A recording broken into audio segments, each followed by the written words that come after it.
पाकीज़ा में नीली आंखों वाले सप्रू को आज भी कौन भूला होगा।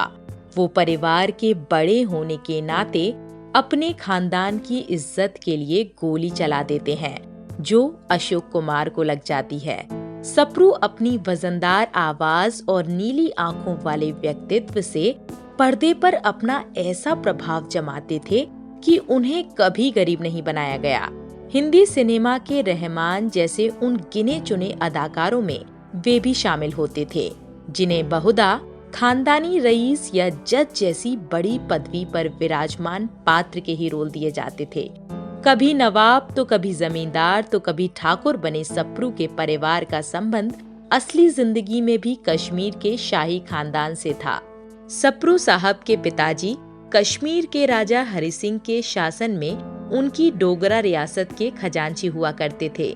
कश्मीर के इतिहास को जानने वाले हरि सिंह जी को भारत की आजादी के समय के कश्मीर के राजा और एक समय के हमारे विदेश मंत्री करण सिंह के पिताजी की हैसियत से जानते हैं।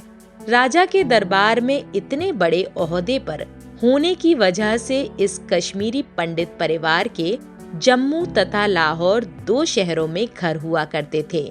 दोनों घरों में आधा आधा साल रहना होता था।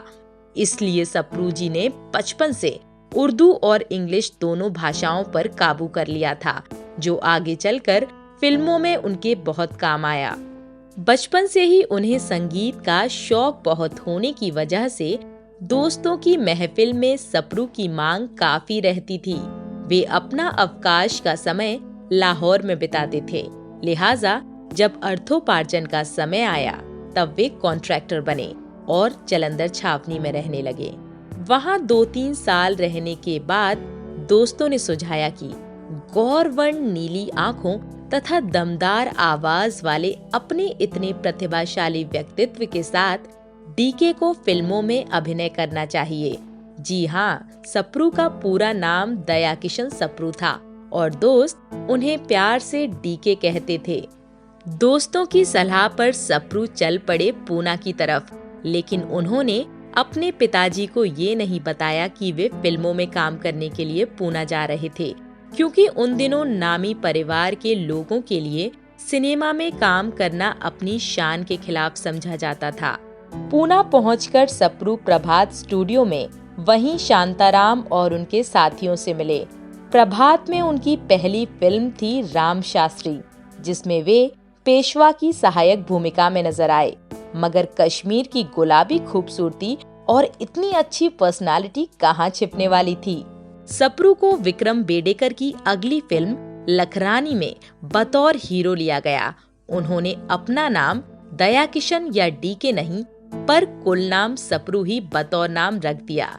ये बात थी 1944-45 के दिनों की और उस वक्त उनका मासिक वेतन 2500 रुपए था, जो उस जमाने के हिसाब से बहुत ज्यादा था। ये बात सप्रू की बेटी रीमा नाथ ने 1994 में दिए गए इंटरव्यू में बताते हुए कही थी कि उनके पिताजी प्रभात के सबसे ज्यादा वेतन पाने वाले अभिनेता थे। सप्रू के 2 बच्चे प्रीति सप्रू और तेज सप्रू भी हिंदी सिनेमा के अभिनय क्षेत्र में आए हैं, जबकि एक और बेटी रीमा को पहले माधुरी दीक्षित तथा अनिल कपूर के सेक्रेटरी राकेश नाथ की पत्नी के रूप में ज्यादा जाना जाता था। मगर सलमान और संजय दत्त की फिल्म साजन की वार्ता स्क्रीन प्ले और संवाद लिखने के बाद उनका अच्छा नाम हो गया। सप्रू जी की यह पुत्री रीमा सैलाब, याराना, दिल तेरा आशिक, आरजू और हम तुम्हारे हैं सनम जैसी माधुरी की मुख्य भूमिका वाली फिल्मों के लेखन से जुड़ी थी। रीमा के उस इंटरव्यू से पता चलता है कि प्रभात स्टूडियो में ही सप्रू साहब की पहचान और दोस्ती देवानंद, गुरुदत्त और रहमान जैसे कलाकारों से हुई थी।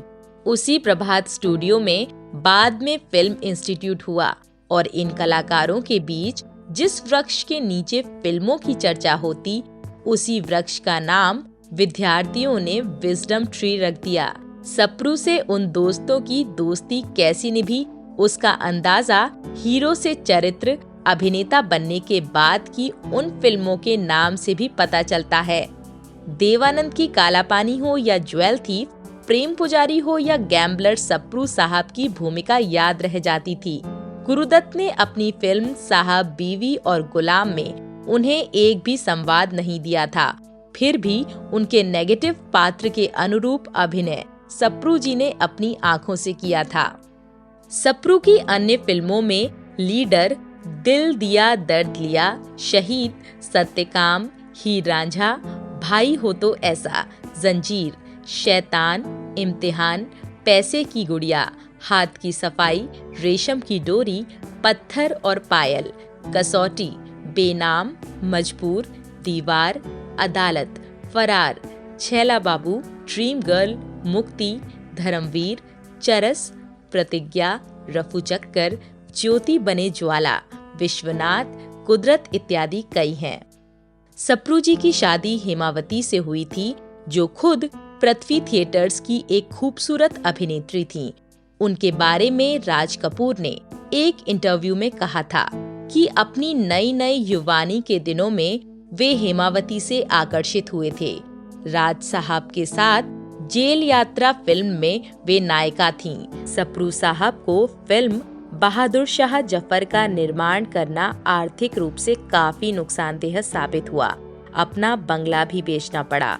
अपनी जिंदगी के अंतिम वर्षों में उन्होंने होम्योपैथिक का अभ्यास किया और लोगों का उपचार भी करते रहे, लेकिन खुद उनको कैंसर होने का समाचार वो झेल नहीं पाए। ऑपरेशन से ठीक हो जाने के बाद भी खुद को कैंसर हुआ। उस आघात से वे दिन ब दिन कमजोर होते चले गए। आखिर 1979 में सिर्फ 63 साल की आयु में हार्ट अटैक से उनका देहांत हो गया।